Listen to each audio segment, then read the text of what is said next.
magagawa boss. Oo, kami yung naubos yung bakal at napuno. Ayan na naman, oh. Vulcanizing siya. Tao! Dali nyo muna sa ano. Delikado yan, no?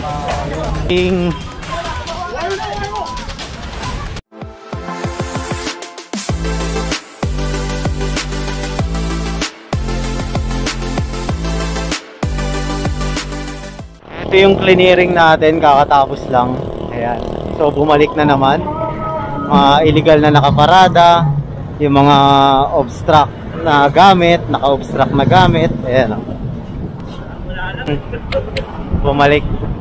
Ayan, oh. Ayan na naman, oh. Vulcanizing siya. Ayan naman sila. Gumawa na naman ng bagong gate. Kaka-clearing lang yan, ah. Kailangan dito araw-arawin.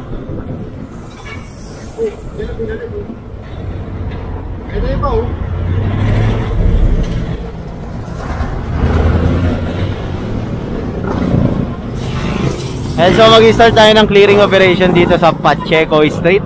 Kasama ulit natin ang DEPW District 1, DEPW District 5, ayan, MTPB. Ayan, at ang ating mga kapulisan. Diba? Sama pa rin natin sila. QRT, DPS, narito rin po. Dito po ang meeting place sa Pacheco Street. Ayan, so tuloy po ang ating massive clearing operation ngayong hapon. Ayan, maraming po salamat sa ating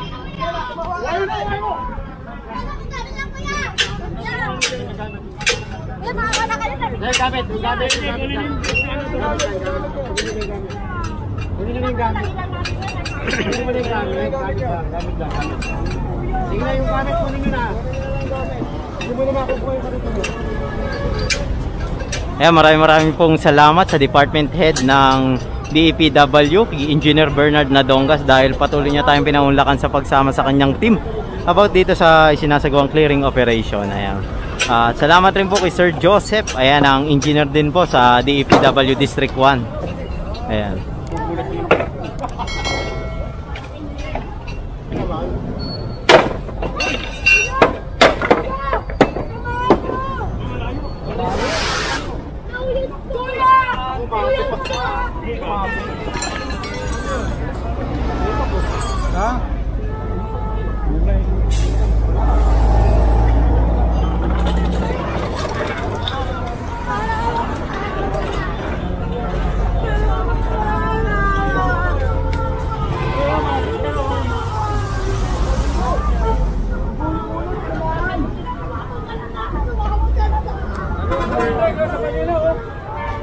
Isakay po, isakay nyo.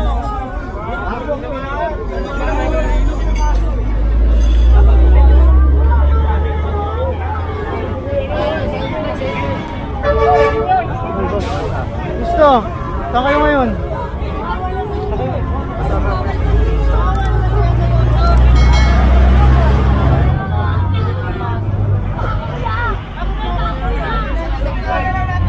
Ayan sa E-Track. Ayan, so dadalhin sa ospital to.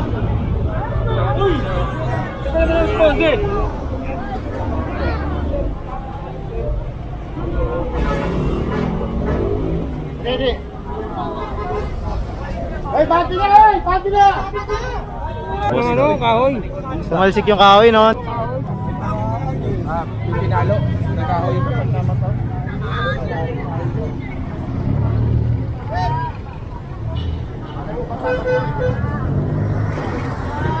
No, i-try mo!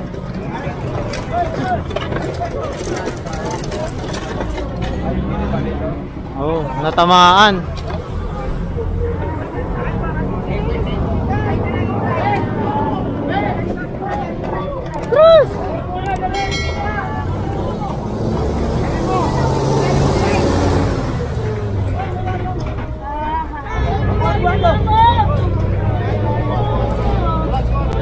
Dali nyo muna sa ano. Huwag kayo iiyak. Dadali lang ang sila. Sige na, iangat na yan para madala sa ospital.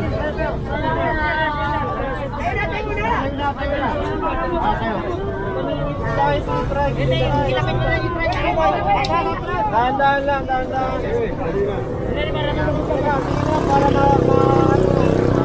Yun na. Ayan, so aksidente yan eh, hindi naman natin sinasadya eh. Natalsikan po eh. Ayan, hindi naman expected eh. Na nandoon siya. Ayan. Okay, bante na kaibigan. Ayan, so hindi naman sadya yun, aksidente po yun. Ayan, so tuloy ang ating clearing operation. Ayan. RJ! Ito pa.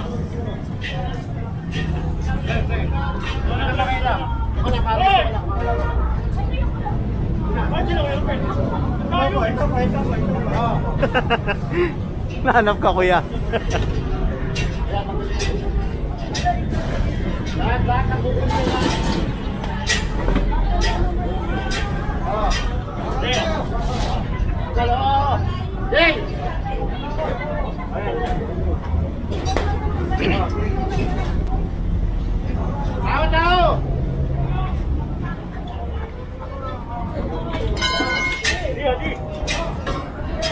Pre, tabi dyan, pre.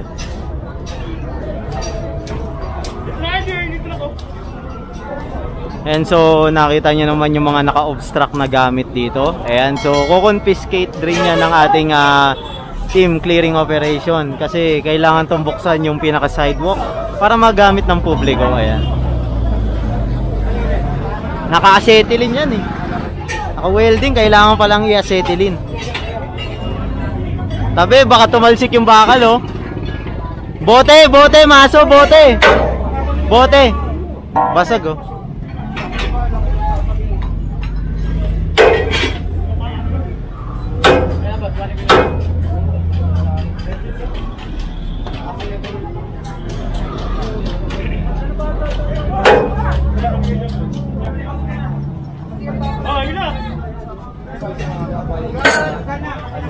Delikado yan, no?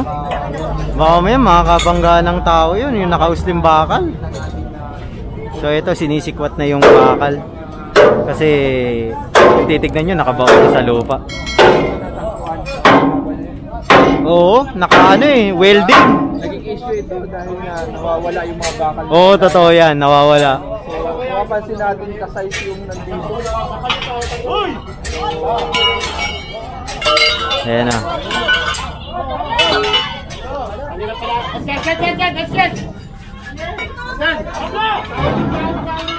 So, pinaghahatak ng mga kabayan construction na dito sa ilalim ng tulay.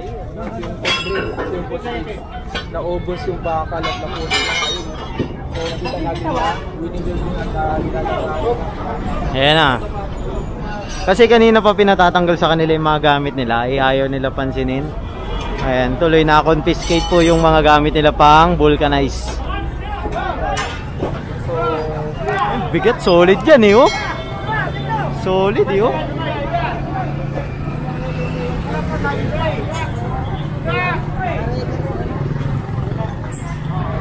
Hindi ko alam, sir eh.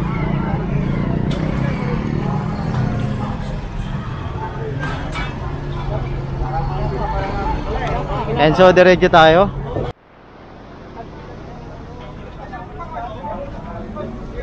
Ay, sorry.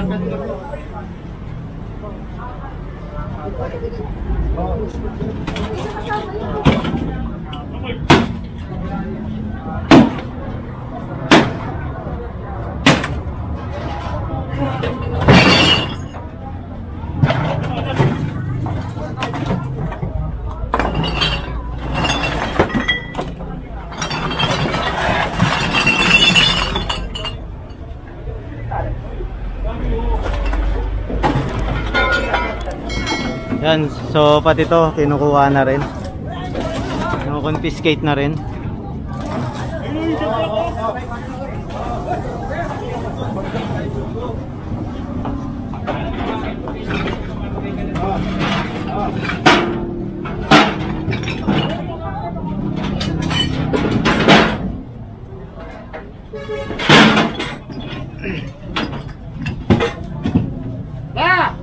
Hey, okay.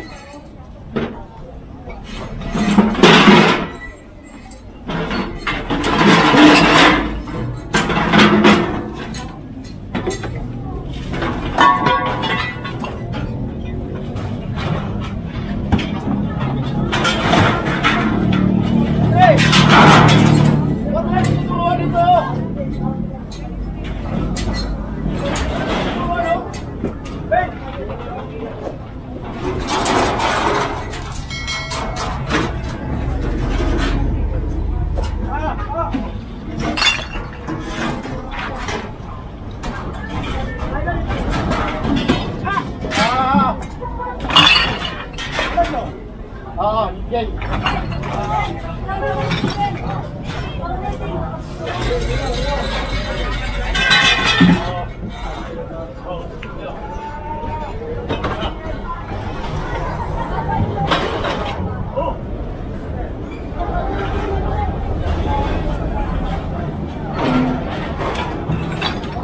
So ayan, dire-diretso ang ating isinasagawang pag-clear dito sa area na to. Kasi alam nyo naman, palagi natin itong iniikutan kapag kasama natin ng DPS District 1. Ayan sila Boss Egay. So ilang beses na natin silang kiniklearing dito, pinagsasabihan na huwag ilalagay sa bangketa ang kanilang mga gamit. So ayan, nagkaroon po ng massive clearing dito ngayon sa Road 10 papunta ng Kapulong Street. Ayan, so pati ito kiniklear na ngayon para mawala na ka-obstruct sa daanan.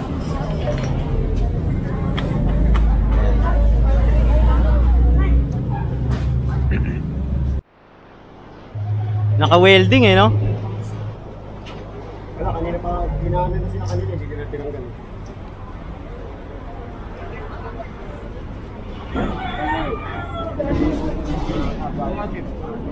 Itong kabahan siya kung extension.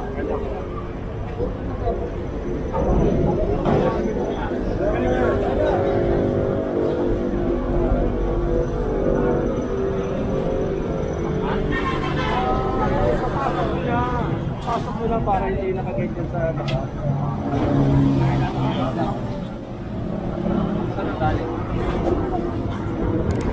Ayan.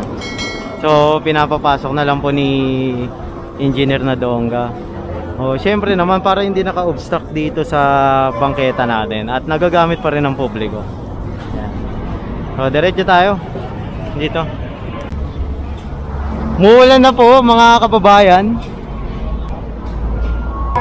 Pagpunta sa Barangay Outpost ngayon na asap. Sumulit po po, lahat po ng tao magpunta muna sa Barangay Outpost. Asap po.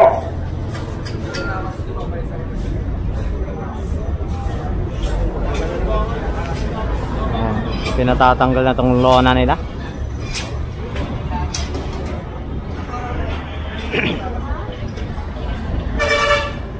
Muulan men. I-trike naman tayo. Nasa hospital pa i-trike natin eh.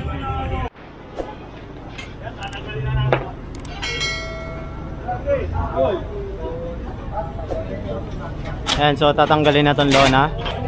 Kumpiskado na tong lona nila. Ayan, kung titignan nyo. Kasi naka-obstruct siya sa daanan. Ang may wagang maso ni Boy Maso.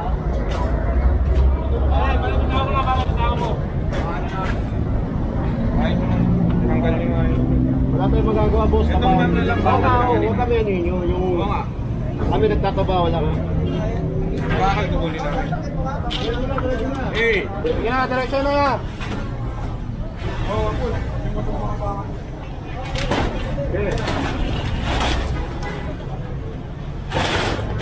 Tang. Muulan. Diretso tayo dito.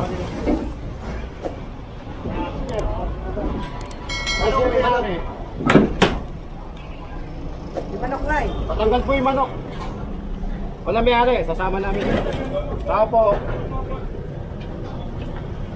Tuka ka? Walang problema.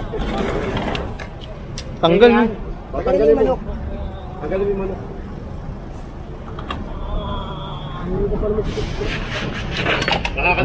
Nakipagsabong oh. Ano inabot ko ha? Kakainin ko muna yan. Yan. Tatanggal eh.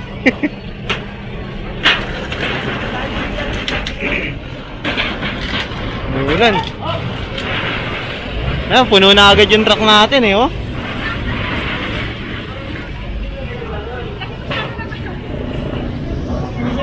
Kasi nirarado na yung bangketa eh.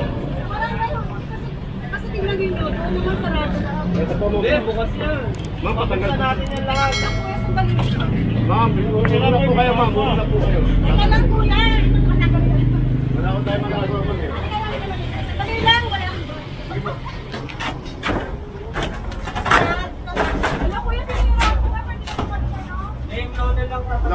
ma'am. Ito na sa inyo nun eh. Sige na. Relaay lang ha. Relaay.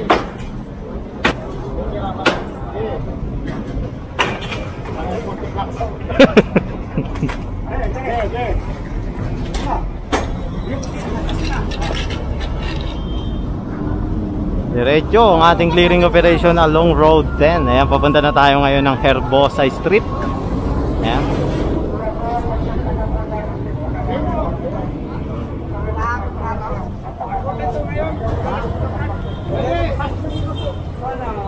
Pasok niyo muna. Pasok niyo. Wala pa kasi yung truck eh, nilabas agad nila.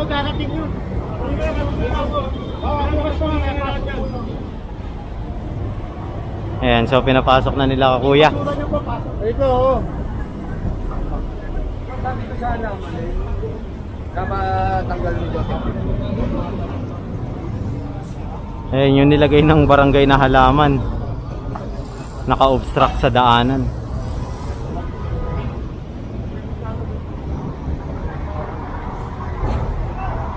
Sayang. Tulungan nyo. Sa kinasan eh. Tulungan nyo muna. Lain natin doon. Lain natin doon.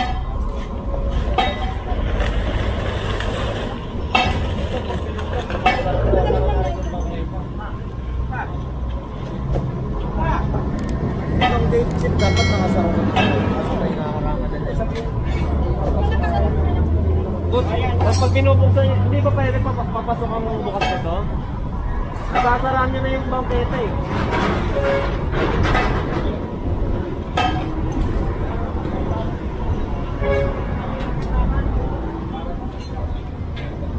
Ito natin yung bangketa para hindi sa kalsada na lalakad yung tao. Pasok nyo po na yung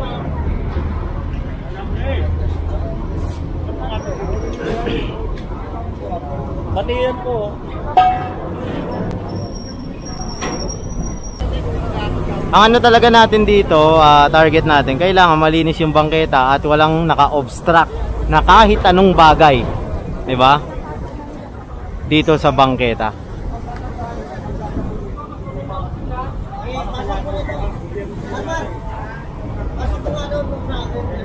Pasok mo lang po lang.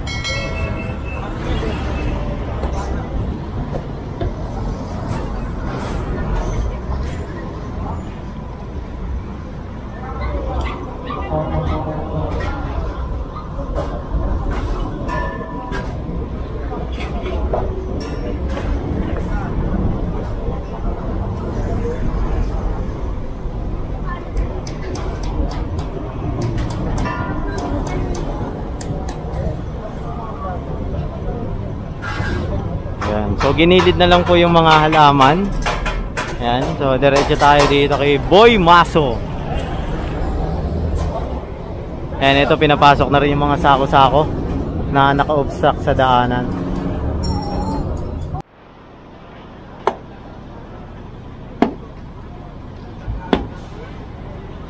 Ayan, kasi ano eh, kailangan pantay yan kapag bangketa.